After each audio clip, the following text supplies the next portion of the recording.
Bonjour à tous, bienvenue sur CLTV pour Céléco, notre rendez-vous hebdomadaire dédié à l'économie charentaise. Nous accueillons aujourd'hui en plateau Maxime Thiollet, bonjour. Bonjour madame. Donc vous êtes le nouveau président de l'Union patronale de Charente. Ça fait quoi d'être le patron des patrons charentais ? Écoutez, c'est quelque part une fierté. La Charente est un territoire extrêmement dynamique, donc le patron des patrons, c'est pas réellement le cas, c'est une expression, mais effectivement pouvoir représenter les entreprises de Charente, oui, c'est quelque chose dont je suis assez fier et c'est beaucoup de travail à l'avenir. Voilà. À quoi sert l'Union patronale aujourd'hui ? Alors l'Union patronale sert de support à l'ensemble des petites et grandes entreprises de la région, enfin de la région, du territoire. Vous avez dans l'Union patronale tout un nombre de conseillers qui vont piloter des groupes de travail sur le RH, l'environnement, le droit social, enfin tout ce que l'on peut imaginer. Et ces conseillers sont au service de leurs adhérents, puisqu'il y a un peu moins de 1500 adhérents au niveau de l'UP Charente, et nous sommes à leur disposition pour pouvoir les aider pour des créations d'entreprises, des développements, des investissements, des conseils dans le droit social, tout le panel d'outils que l'on peut donner à des entrepreneurs qui ont envie d'avancer sur le territoire. Il y en a beaucoup. Alors je vais révéler votre âge, vous avez 52 ans, bientôt 53, et vous dirigez donc le groupe Thiollet qui compte 170 collaborateurs aujourd'hui. Tout à fait. Parlez-nous un petit peu de cette aventure entrepreneuriale. C'est d'abord une entreprise familiale que Absolument. vous reprenez à 21 ans, Oui. à l'âge de 21 ans. Oui. C'est très jeune pour devenir dirigeant. Écoutez, c'est jeune sans être jeune, ça vous plonge tout de suite dans la maturité. C'est sûr que j'ai repris ça avec un petit peu d'insouciance, mais avec de grandes ambitions. Les choses se sont faites petit à petit. Nous sommes passés d'un cartonnage à une cartonnerie. Nous avons grandi au fur et à mesure sur le site de Cognac. En parallèle, nous avons développé une unité de recyclage à côté de Cognac, à Nercillac, spécialisée dans le papier carton, que j'ai revendu en début d'année dernière, qui s'appelait Thiollet Recyclage.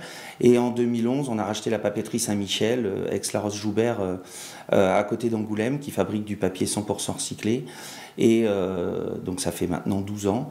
Et voilà, ces deux entreprises maintenant constituent le groupe Thiollet. Donc on est vraiment sur une filière papier-carton qui, je pense, a plus que de l'avenir, puisque ça fait donc maintenant 30 ans qu'on est dessus, que j'en reste persuadé et arc-bouté. D'ailleurs, ce qui se passe encore aujourd'hui avec le plastic bashing nous donne raison. Voilà. Alors, comment vous définissez-vous aujourd'hui en tant que chef d'entreprise d'abord, mais également en tant que nouveau président de l'Union patronale? Qu'est-ce que vous diriez de vous? C'est un exercice difficile. Je dirais que je suis extrêmement volontaire et optimiste. Ça, je vous l'ai toujours dit. Il faut être optimiste dans les moments difficiles. Et je pense qu'en ce moment, c'est vraiment une période qui est compliquée pour l'ensemble des entrepreneurs du territoire, mais pas que. Il y a tout un tas d'enjeux, que ce soit les recrutements, l'énergie. Il y a énormément de travail de fond à mener. Et nous, au sein de l'UP, on est là pour aider les entrepreneurs à surmonter leurs difficultés. Voilà, je pense que je suis quelqu'un d'extrêmement volontariste. Alors vous dites également que vous êtes plutôt cash et direct. Est-ce Oui. que c'est un style qui fonctionne avec les patrons? On va voir. Mais jusqu'à présent, ça ne m'a pas trop desservi. L'avantage d'être cash et direct, c'est qu'au moins on ne perd pas de temps. On est efficace, on avance. Bon, généralement, si j'ai quelque chose à dire, je le dis, mais ça ne veut pas dire que 5 minutes après, ça ne se passe pas bien. Mais il faut dire les choses. Alors, on peut tout dire, je pense, mais il y a façon et façon de le dire. Parfois, le cash s'habille d'un petit peu de pédagogie. Mais voilà, il faut dire les choses, c'est important. Il faut être pragmatique. Alors, vous êtes un capitaine de l'UP qui arrive un peu en pleine tempête, avec notamment cette crise énergétique qui met des entreprises totalement à terre. Oui. D'ailleurs, racontez-nous, mais vous-même à la papeterie, vous avez fait ce choix d'interrompre à un moment donné une ligne de production. Je ne sais pas si c'est toujours le cas.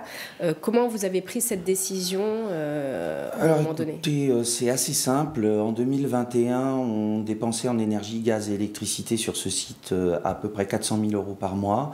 Au premier semestre, c'est monté crescendo 2022 à près d'1 million par mois. Et au mois d'août, on est passé à 1,3 million. Donc c'était juste pas tenable. Donc on a décidé le 8 août d'arrêter la plus petite des lignes de production, qui est la machine 1, qui fait 30% de notre activité. On est repassé à quelque chose de raisonnable d'un point de vue énergétique. Encore aujourd'hui, elle est arrêtée, mais on essaie de la faire tourner 3-4 jours par semaine ou tous les 15 jours quand on a les commandes et quand l'énergie nous le permet. On a fait un plan sur l'année 2023 pour remonter petit à petit sa mise en route. Il faut savoir que ce sont des machines d'industrie de process. Ça travaille normalement 365 jours par an, 7 jours sur 7, 24 heures sur 24. Donc arrêter les machines comme ça, c'est vraiment pas bon. L'usine a vraiment tout son sens économique à tourner avec ces 2 machines à plein. Donc c'est vraiment un moment où il a fallu, un peu en esprit commando, décider de... Voilà, on réduit la voilure, mais en parallèle, vous demandiez quel style de patron j'étais. Moi, j'ai toujours voulu préserver mes équipes. Je dis toujours, sans mes équipes, on ne serait rien, on ne pourrait rien faire. Bon, après, il y a la problématique du recrutement, mais bon, ça c'est encore autre chose. D'accord, on va en parler. Mais on a gardé le personnel, on n'a pas mis un chômage partiel tant que l'on peut. Ça fait maintenant 6 mois, on fait des formations, on essaie de tirer tout le monde vers le haut. Mais effectivement, c'est compliqué en ce moment. Et qu'on soit grosse ou toute petite entreprise, les problématiques sont peut-être différentes, mais tout le monde a des vraies difficultés en ce moment. Et c'est pas une question de taille. On peut être 15, 20, 10 ou 200. On a de grosses problématiques en ce moment et il faut que l'opinion publique s'en rende compte, mais je pense que ça commence à... et surtout les salariés s'en rendent compte. Et quelle prospective vous avez pour 2023 pour cette question de l'énergie? Est-ce qu'on va si je le savais, vous nous le diriez? je vous le dirais avec grand plaisir. Je ferai des placements, mais non, je pense qu'il va y avoir une accalmie qui va arriver au printemps. J'ai bien dit je pense, mais l'énergie, comme on l'a acheté il y a encore 3 ans, j'y crois pas à court terme. Clairement, ne serait-ce que pour acheter notre énergie à N+1 ou N+2, on est sur des niveaux qui sont déjà 3 fois supérieurs à ce que vous aviez déjà en 2000, que je dise pas de bêtises, en 2020-2021.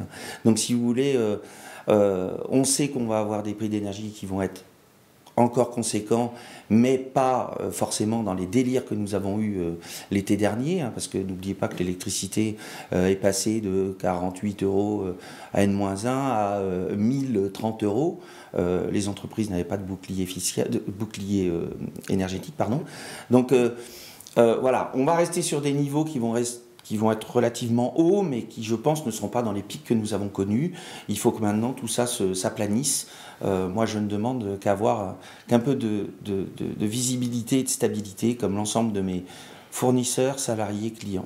On est tous pareils, on voudrait que tout s'apaise. Et depuis 2000, on ne peut pas dire que ce soit apaisant. Alors, l'Union patronale, c'est aujourd'hui 1500 adhérents. Un petit peu moins. Un petit peu moins. Mais bon, entre 1400 et 1500. Avec de très petites entreprises, donc les TPE, mais aussi de grands groupes, notamment dans le cognac. Comment on s'adresse à cette diversité? On ne dit pas les mêmes choses à des patrons qui ont une poignée de salariés, qu'à des capitaines d'industrie. Je pense qu'on peut dire les mêmes choses, mais les problématiques des uns et des autres sont bien évidemment différentes, et chacun mène sa propre politique dans son entreprise. Nous ne sommes pas là pour leur faire changer leur politique. Bien évidemment, on ne peut pas comparer une maison de cognac ou un gros industriel qui exporte énormément ici sur Angoulême, ou une entreprise de Nord-Charente, ou un agriculteur, ou un boulanger, ou voilà.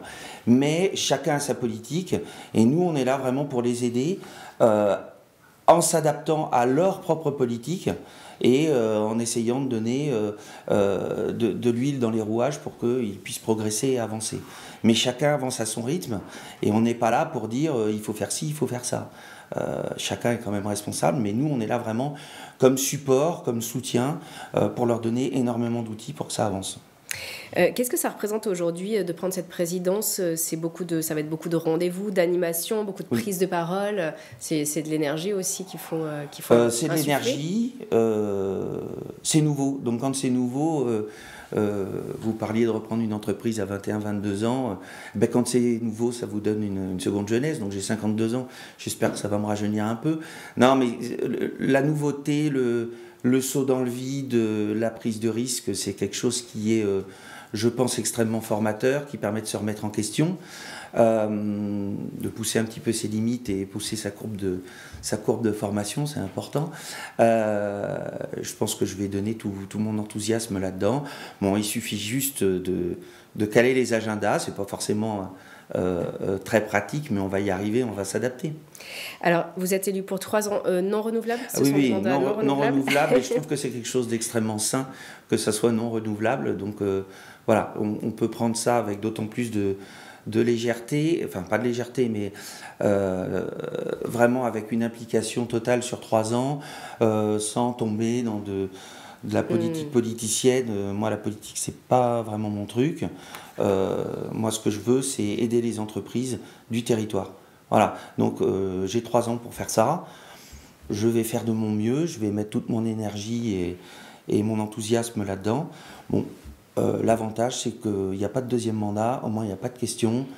On est là pour une mission, on avance, et que ça plaise ou non, on avance. Alors, votre prédécesseur, Jean-Charles Vicard, était très branché transition énergétique, c'était un peu son dada. Est-ce que vous avez comme ça des axes ou des choses qui vous tiennent à cœur? Alors, comme tous les chefs d'entreprise, je suis très branché transition écologique, parce qu'aujourd'hui, n'importe quel chef d'entreprise qui n'est pas branché de transition écologique, qu'il soit pris il y a 10 ans ou juste il y a 1 an, serait complètement inconscient. Chacun à son niveau, bien évidemment. Personnellement, au niveau de mon entreprise, nous on travaille avec cela depuis maintenant plus de 10 ans. On a fait plus de 5 millions d'investissements sur des gains d'économie d'énergie ces 3 dernières années, avec la Nouvelle-Aquitaine, notamment sur la papeterie, mais aussi la cartonnerie. Donc déjà, en tant que chef d'entreprise, je suis très impliqué dans l'énergie. Mais en tant que président de l'UP, je ne veux pas, pour ma part, me cantonner qu'à l'énergie. Il y a tout un tas de problématiques qui sont des problématiques de RSE, bien évidemment de l'environnement, mais aussi de RH, c'est très important. Tout ce qui est le projet de l'inclusion, avec les entreprises s'engagent. Vous avez énormément de sujets. Être entrepreneur, c'est une des grandes forces et une grande joie de ce métier, c'est d'avoir un spectre ultra large et vous touchez à tout un tas de thématiques. Et c'est ce qui permet de jamais s'ennuyer. Donc non, je suis plutôt, et les équipes de l'UP sont là pour ça, puisqu'elles touchent à énormément de thématiques, avec des groupes de travail, et ainsi de suite, sur la production, les RH, le RSE, l'environnement, la qualité, la sécurité, le bien-être au travail. Il y a énormément de thématiques, et un chef d'entreprise touche à toutes ces thématiques-là. Donc, je ne veux pas avoir un seul axe. Voilà. Donc justement, vous parliez de RH, le problème du recrutement est sur les lèvres de tous les dirigeants. Est-ce que vous pensez que ce sujet mérite peut-être que l'on pense peut-être des solutions innovantes, qu'on s'y penche vraiment, qu'on fasse un pas de côté peut-être sur ces sujets qui sont vraiment un peu l'épine dans le pied des entreprises? Voilà, alors je pense qu'il y a un certain nombre d'entreprises qui sont déjà à la pointe là-dessus. Vous pouvez voir certaines vidéos des entreprises s'engagent qui ont commencé à se diffuser un petit peu. Vous avez des entreprises qui sont un peu plus en retard, mais dans tous les cas, les entrepreneurs vont être obligés de s'adapter. La génération actuelle qui arrive sur le marché du travail ne pense pas comme la génération d'il y a 20 ans ou 30 ans. Vous avez aussi, on en parle beaucoup en ce moment, tout un tas de seniors qu'il faut préserver et garder dans ces entreprises. Après, une start-up ne va pas avoir la même vision du recrutement qu'une entreprise de conseil ou qu'une industrie. Moi, j'estime, pour ma part, qu'il faut justement, là aussi, avoir un spectre très large. On a besoin de jeunes pousses, on a besoin d'apprentissage. Il faut pousser là-dessus, il faut pousser sur l'inclusion. On a besoin de nos aînés. Clairement, moi j'ai toujours fonctionné par mentorat. J'aurais jamais fait ce que j'ai fait aujourd'hui si j'avais pas eu de mentor. Donc il faut qu'on vende ça et qu'aujourd'hui on se vende auprès des gens qui sont sur le marché du travail, que ça soit des seniors, des plus jeunes ou des gens dans l'âge médian. Mais il faut qu'on arrive à vendre nos entreprises, à vendre l'attractivité. Je reste persuadé que pendant 40 ans, on a par exemple expliqué que l'industrie c'était sale, fallait pas y aller. C'est pas vrai, il y a des choses magnifiques en industrie. Vous avez tout un tas de formations, tutorats. Voilà. Je parle de l'industrie, mais ça peut être pareil pour l'agriculture. Regardez, il n'y a rien de... L'agriculture bashing aujourd'hui, c'est devenu une catastrophe, alors que ces gens-là font le plus beau métier du monde. Ils nourrissent la planète. Bon, il ne faut pas que tous les discours s'entrechoquent, se mêlent. On a une grande diversité en Charente entre l'agriculture, la viticulture, l'industrie, les services. On a énormément de choses. On a une grosse dynamique au niveau de l'UP. On a énormément d'adhérents. On est là pour les aider. Et je pense qu'au niveau du recrutement, on a tous les atouts dans notre territoire pour pouvoir accueillir jeunes et moins jeunes dans les entreprises. Mais il faut qu'on repense effectivement notre modèle. Certains l'ont déjà fait, certains sont en cours, certains vont le faire pour se rendre encore plus attractifs. Il y a beaucoup de choses à faire ici. Alors, avant de se quitter, je vous propose de jeter un œil à la page Entreprendre du jour.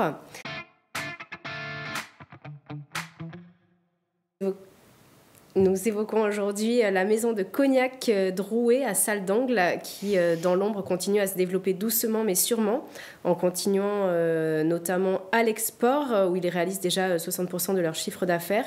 Et ils s'apprêtent aujourd'hui à mettre un pas en Afrique du Sud et en Taïwan.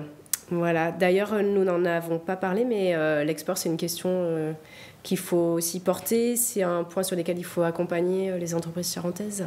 Alors, les entreprises charentaises, notamment dans la région du Cognac, sont énormément exportatrices, mais vous avez aussi un certain nombre d'industriels qui sont plutôt vers Angoulême et aussi dans le reste de la Charente, bien évidemment, qui sont aussi portés sur l'export.